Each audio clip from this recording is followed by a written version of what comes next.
Disertir Sertu Henry, oknum mantan prajurit TNI yang menjadi buronan lolos dari kepungan petugas gabungan di sebuah rumah yang menjadi lokasi persembunyian di Jalan Anwar Aid, Tanjung Pandan, Provinsi Bangka Belitung, Selasa 14 Januari 2025. Diketahui disertir Sertu Henry merupakan pelaku penembakan seorang personal Subgan Pom Persiapan Belitung yakni Sermarendi pada Minggu 12 Januari 2025 malam. Sermarendi yang terluka parah dibawa oleh penghuni pesantren terdekat ke Rumah Sakit Umum Daerah RSUD Marsidi Judono, Belitung.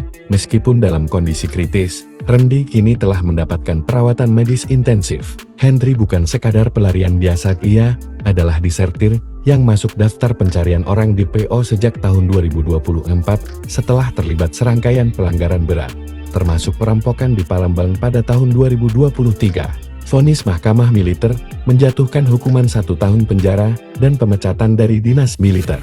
Namun, alih-alih menjalani hukumannya, Henry memilih melarikan diri, memulai babak baru sebagai buronan yang terus berpindah lokasi.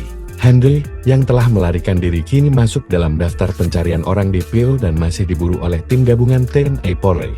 Sebelumnya Komandan Subgan Pom Persiapan Belitung, Letda CPNM Jaka Budi Utama, mengonfirmasi bahwa upaya pengejaran dilakukan dengan hati-hati karena pelaku masih memegang senjata api. Henry sebelumnya telah diberhentikan dari TNI karena desersi dan keterlibatannya dalam beberapa kasus kriminal. Pada Selasa pagi, 14 Januari tahun 2025, tim gabungan TNI Polri melaksanakan pengepungan di rumah mertua dari istri sirinya di Kelurahan Parit, Kecamatan Tanjung Pandan. Namun, meskipun lokasi sempat dipadati warga yang penasaran, Henry meloloskan diri setelah sempat berkomunikasi dengan pihak berwenang. Disertir Sertu Henry, yang sebelumnya bertugas di Korem Garuda Putih Jambi, telah melarikan diri ke Belitung sejak 3 pekan lalu untuk menemui istri sirinya dan sejumlah kenalan. Henry diketahui pernah terlibat dalam perampokan di Palembang dan beberapa kasus kriminal lainnya. Saat ini, sebuah mobil Fortuner yang digunakan Henry selama di Belitung telah diamankan oleh pihak kepolisian.